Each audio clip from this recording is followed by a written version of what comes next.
like we're ready to roll.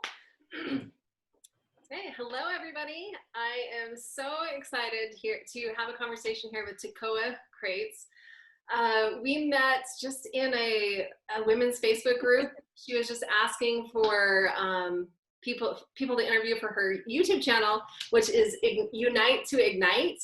And I was all over that. I love those words, unite and ignite. I've used them in different ways, and I love what she's doing. And so we just hopped on a phone call today, and we're just like, okay, we need to record this because there's just been so many good topics that have come up just in the short amount of time that we've been talking. So first of all, Tekoa, will you please introduce yourself to us? Hi, my name is Tekoa. I am the CEO of Unite to Ignite, a movement bringing people together. I love that. So where are you based, Tekoa? Where do you live? Right now, I'm currently living in Baltimore, Maryland. I lived in Baltimore for probably about 11 years, and I just recently moved out into the city with my husband. So I was originally in the county, now I'm out in the city. Oh, nice. That's awesome. So I live in Idaho Falls, and I've got 4 little kids, and we are from the West, but we lived in the South, like New Orleans and Louisiana for about 9 years total. We're from the West, and we're back in the West in Idaho now. And so this has just been, I am really excited about our conversation. So tell me about your Unite to Ignite. How did this come to be? So years ago, I had a nonprofit for women, and I would teach self-love. I would teach classes on how to notice manipulation behavior in males, how to get out of domestic violence situations, things of that nature, like really gritty stuff. I just noticed the need for it, and I was like, well, let me fill this need. So in our spare time, we would actually go out and feed the homeless and talk to them and give them toiletries and things like that. And I noticed there was a need there too. It's like a lot of people were just missing a spark in life. They were kind of just living day to day, but they weren't ignited. They weren't passionate about life. They really didn't have a path that they were on. They were kind of just straying along. And so after dealing with that and just being in people's lives and feeling like they could be better and I could help them get better, I came up with Unite to Ignite, which was basically meaning, let's come together so we can spark passion for your life. Let's come together, we can spark change. Let's come together, we could spark, a new reality for you. So that is where the basis of Unite to Ignite came from. Ooh, I love that. And that totally makes sense. I can just see that imagery of where there's people feeling like they're just going through the motions of life. For those of you listening, have you ever felt like you're just going through the motions of life? You're pouring into everyone else's cup, but you feel depleted, you feel empty. That's my analogy. It's pouring. Yes. I tell everyone, do not pour from an empty cup. Make sure that your cup is overflowing, and then you give people from your abundance. So that is amazing that you brought that up. It's really funny because even before we started recording, there's a lot of similarities. We're like, oh my gosh, yes, I'm doing that too. Yes, I've thought that too. Yes. Oh, this just fills my soul. And when you think about igniting life, I do events, and they're called Ignite events. And the reason it's Ignite is because when your mindset is garbage, you disconnect from yourself, you disconnect from others. And so when you champion that mindset, you can champion your life and connect with others and connect with yourself and your higher power. And that ignites your life. Like, that's why I do what I do. And so we were talking about Unite to Ignite. It's a similar thing, connection, connect and ignite. Yes. Yeah. Yeah, I want to say that there are no mistakes, because you said a champion's mindset, and I call it a conqueror's mindset. Yes, I love. So that's what my program is based on, receiving a conqueror's mindset, so of how you can achieve things, and I think that's great. That's awesome. That's awesome. Yeah, my last event was called Ignite Your Champion. Oh, so fun. Wow. Wow, where have we been in other's lives? Right, like where were you? No, right? You could have been changing the world. So we're changing the world in our own little corners, and it just will keep. Yeah. and how powerful that we've connected, so we can just kind of cross-pollinate those who are following you and me, and just say like, look, there's a movement here that is needed to bring people of backgrounds together. And we were talking about that recently. So let's talk about this. Here. Let's talk about it. Yeah, talk about this. So with what's going on in the world today, where we've got different backgrounds who are like, no, this is how it is, and then no, this is how it is, and you can talk about Democrat, Republican, you can talk about blacks and whites, Black Lives Matter, all lives matter. You see that pattern of, no, I'm standing, I'm defending what I need.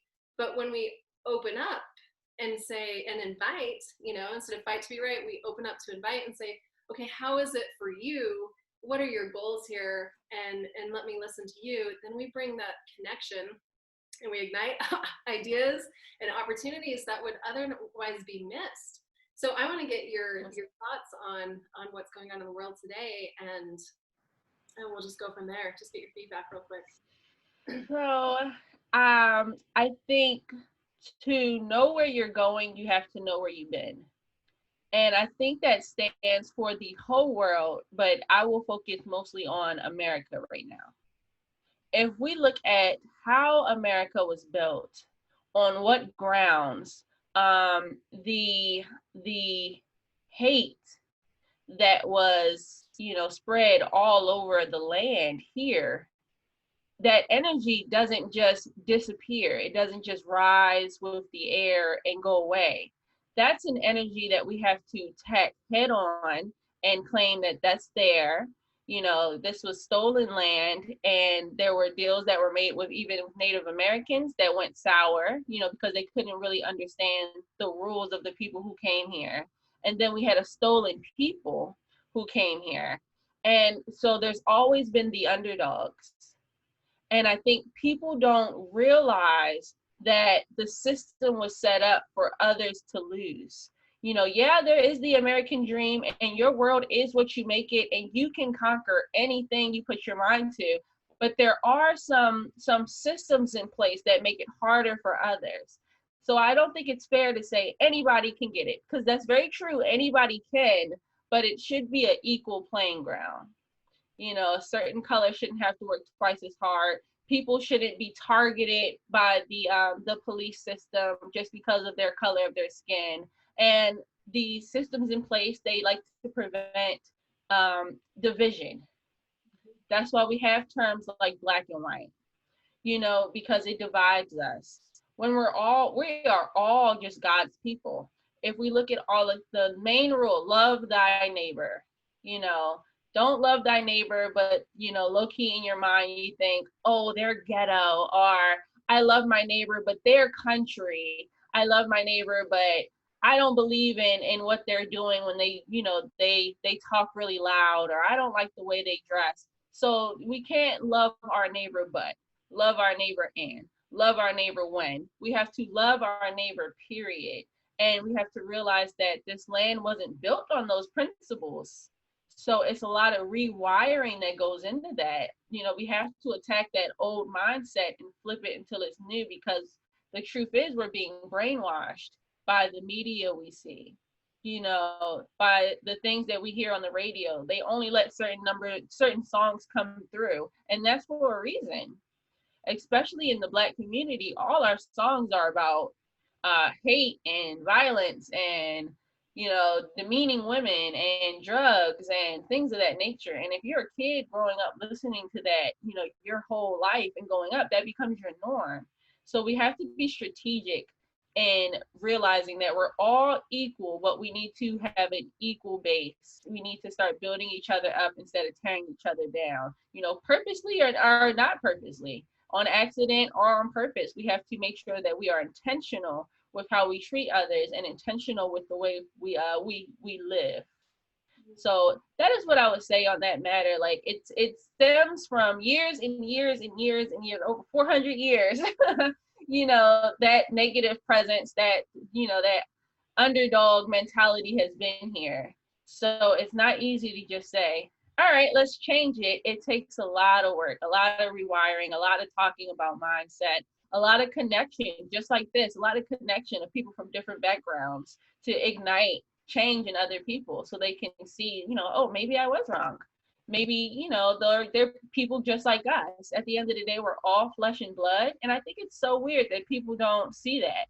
We're more similar than we are different, but people can't realize that because we're clouded by our negative aspects of each other. Yeah, I think you hit so many things on the head really well. Thank you for sharing that, by the way. And I think one Thank of you. the things that you mentioned was we have to be aware that this exists. We have to be aware that the system, there's somebody in the waiting room. Oh crap, do I have another call right now? No, it's in 30 minutes. She can wait. Sorry. So we have to be willing to admit that there is a problem and not just ignore it and hope it'll go away and shove that dust on the carpet and pretend. There's something that if we're not living within our integrity, the integrity meaning, like, if I know there's an issue and I'm ignoring it, I'm always going to have this stuff going on inside of me. And so then I'm going through life reacting to what I'm feeling, what I'm resisting. And so instead of treating you as I would want to, I'm reacting often to what's going on inside. And so I may see an experience and then react to that. And you brought up a really good example, the media brainwashing us. If of course, the sensationalizing and the emotional stuff sells, so they are promoting what sells. But I've been kind of digging into, like, well, who really owns the media? What's their motive? Look at you already touched us ahead of the rest. And I'm just like, wow. So if you step back and say, okay, well, who's behind this? What is the purpose of the divide here? Because if you look at what's in the media, and if I look at experiences I've had as a white woman with Black people, like, a lot of my best friends are Black. I grew up right next door to a Black family. And I got a friend in Chicago. We just had a conversation recently. Her name's Sherelle. And we were just like, I was asking her white questions, like, okay, so as a white person, tell me this. And then she would ask me questions back and forth, because we're just like, okay, what is it? What's really going on here? But then we step back and say, okay, what's the purpose of the divide? If we are divided as a nation, we will not stand. We will not be able to be strong. We will fall. Divided, we fall. Divided, we fall. So unite to ignite is so important. And if we're not having conversations, if we can't get our egos out of the way and say, okay, maybe there is white privilege. There's no maybe about it. So let's talk about that. What is white privilege? and here's why I'm asking. Well, because I've heard people say, well, I don't have white privilege. I had to struggle. I grew up in the ghetto and blah, blah, blah, blah, blah.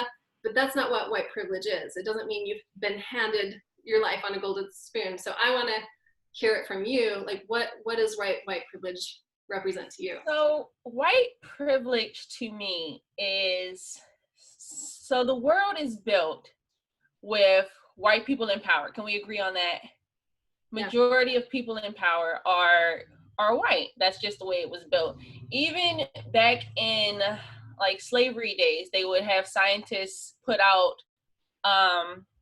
experiments saying that Black people were less intelligent than white people. Just random experiments. They weren't factual. They would just put out this information and people would have that information. And so it's been passed down that Black people were inferior and white people were superior. Whether or not you know that, whether or not you agree with that, whether or not you see that in your day-to-day life, it's there. Just like coronavirus, a lot of people don't think, some people haven't really come in contact with anybody who's gotten it. So to them, it doesn't exist. It's not a thing. No one in my neighborhood has got it. Nobody in my family has it. I could go out without my mask. You're absolutely tripping. But science says that there is a virus out here in the air that you can catch, but just because you don't see it, you don't believe it. So that's the same thing when it comes to white privilege. Just because you don't see the injustices happening to people around the world, it's not even in America, it's around the world, it doesn't mean it doesn't happen. And I think it's funny how sometimes people, I want to give back, I want to help. And they think, well, let me go to Africa. Let me go to Middle Eastern countries. But what about the people in your own backyard? You know, why don't you think about them? And it's because you don't have to. Your life is set up so you see only what you see. And yeah, there are white people that grow up in the hood or in projects, but there's also a lot more Black people who are growing up in these unfortunate circumstances. So you have to balance it out. Like, I know our schools aren't that good. And that's something that you have to see firsthand. So expose yourselves to these situations so that you can get upset, just like we get upset and say, this is preposterous. This is going on in America. This is going on in my home. I never knew. So when you have that white privilege, you don't open your eyes to the rest of the world. I would say it's that. You are so blessed, you know, by God to be in a situation where you don't see the other side of the world.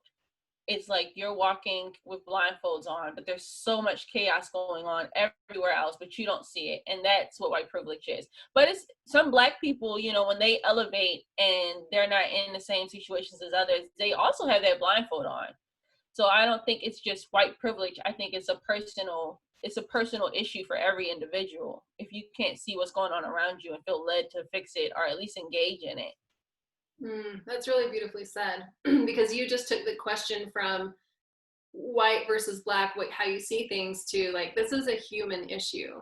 This is universal. Why do we categorize, like you said earlier, why are we dividing and saying, well, the white people look at it this way and the Black people look at it this way? It's like, well, there's Black people who are very successful who have not lived in the ghetto and vice versa. But we see, you know, if you look at the media, if you just take a sampling of what's in the media, the stereotype of Black people, I think your screen is frozen. I'm back. Are you good?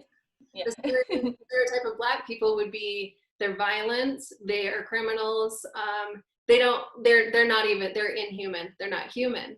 But we've got to pull out and say, well, if this school system isn't good enough for my children, why would I say it's good enough for their children? What can we do here to help elevate humanity? This isn't about whites or Blacks, this is about humanity. But we don't see it because we've got our blinders on. You said that very, very well. We have our blinders on. Yep.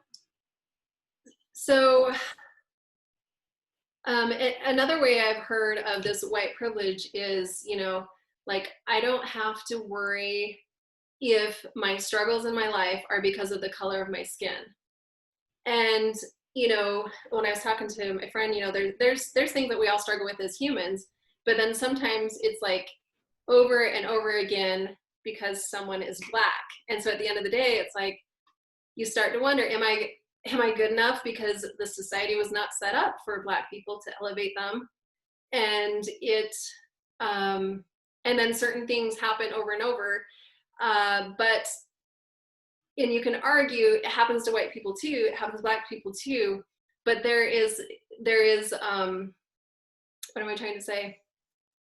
At the end of the day, like what she said, is what I'm teaching my kids is, you want to avoid the appearance that you might be in any type of struggle thing. So she's like, if I return something to the store, I'm holding it up to the camera so they know I brought it in and I did not shop. If my kids are in the store with me, I tell them, do not pick up anything, do not touch anything. I don't want to be accused of shoplifting just because of the color of our skin. And there's examples of that, like the Amy Cooper, where she's like, well, I'm going to tell the police that a Black guy is trying to kill me, trying to hurt me. I can't remember what she said. So like, she was using her whiteness against his Blackness, because she knows that system there is set up that way. But some people aren't even aware of this. If you grow up in a white community, you're not even aware. You just know the stereotypes. So as a white woman, and yes, this is a human issue, but also these conversations, what would you want white people to know? Okay, so I won't say, I don't like to pin every white person, get out there and help Black people. I don't want to say that. If you see an issue if you're in the educational system, if you happen to be in the justice system, if you're a doctor, if you're a lawyer, if you have access to doing better and helping in a way, if you feel led to help, then help. If you see a need, then fill that need. If you can do something, do something. But if you don't see it, then don't stress out about it. I don't see the issue. I don't know how I can help. It's not something to stress out about. I feel like when it's your time to help the movement, if it is your time, you will be completely 100% clear on what it is that you can contribute when it's your time. So I would say that I don't want to say, get off your high horse and come on down and fight. I don't want to say that. I don't. Even though that would be remarkable if you did, but that is a personal thing that you have to decide that you want to do. I can't make you. I can't pull your finger. I can't pull you by the collar, by the necktie. That is something that you have to be led to do, to see that there's an issue, to see that the educational system could be better, the justice system needs to be reformed, our government is corrupt, to see that and say, I am going to do something. And that is the reason why they don't want us to be united. That is why divided is better, because once we're united, we are way more powerful than any other force in the entire world. If everyone comes together and sets their mind on something, it would be like ridiculous. Like, we could do anything. We could build our own city. We could build our own country. We can save the world. We can end hunger. We can stop diseases. If everyone came together and put their brains together instead of fighting each other, then it would definitely be a remarkable world to live in. Absolutely. I agree. Come together as humans. Unite to ignite. I love that. Yeah. And I really like how you diffuse that anxiety that a lot of people feel these days, where we feel like, okay, I don't even know I don't know, and I don't know what to do. I feel this stress. I feel this anxiety. How can I help? How can I help? It's like, and what you just said is just like, step back, be aware. If you see a need, fill a need. You don't have to go wielding your sword to try to fight injustice unless you're in that position where you can. Yes. And you choose to. But we don't need to look down upon ourselves because, well, that happened to them. Oh my gosh, how could I be so blessed? Like, that doesn't serve anybody when we're feeling that way. Take a few deep breaths and serve where you are, because where you are matters more than some remote place, because that's your circle of influence right now. So Thank you for sharing that perspective and for just diffusing the anxiety there. Yeah, a lot of times people, when they don't know what to do, they do nothing. So I like to make it simple so you can at least get started and do something, whatever it is that's easy to you, that comes natural. If you're a poet, write a poem. If you're a book author, write a book. If you like to blog, write a blog post.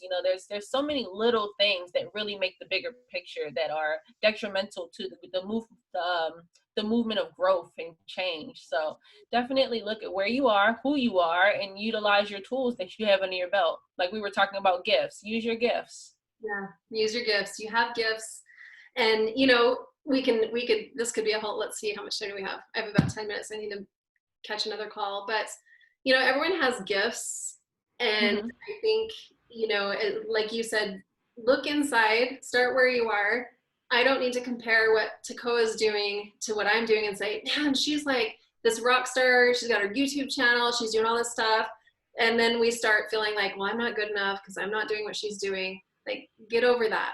Because you've got your gifts. I've got my gifts. Everyone has their gifts. And when we bring them together, it's like a puzzle. You bring your green piece, and orange and red. We put them all together, and we could argue about what the puzzle is. Like, well, it's whatever color I said. What did I say? Mine's red or green. It's green, and this is what it's going to be like. And you could argue about your piece. But when we put them together, that analogy is like, it's a beautiful sunset. And all the colors come together so beautifully. And it's so much more than we can imagine when we bring our perspectives together and we learn together and then we unite and then the world. So thank you so much for this beautiful conversation. I would love to do this again sometime and dive Yeah. even deeper and learn more about you. For now, how can people get in touch with you? So you can follow me on all social medias at Unite to Ignite, Facebook, Instagram, LinkedIn, Twitter. I'm on YouTube at Unite to Ignite as well. My name is Tekoa, Tekoa. Usually you can look that up and you can find me as well. I have a website, unite to ignite llc.com. So you can go there and send me a message and get in contact with me, or send me an email for a newsletter. And that is how you can get in contact with me. I love it. Well, thank you so much for this conversation. You're such a beautiful woman, Yeah. inside and out, and I appreciate you having this conversation and look forward to doing this again.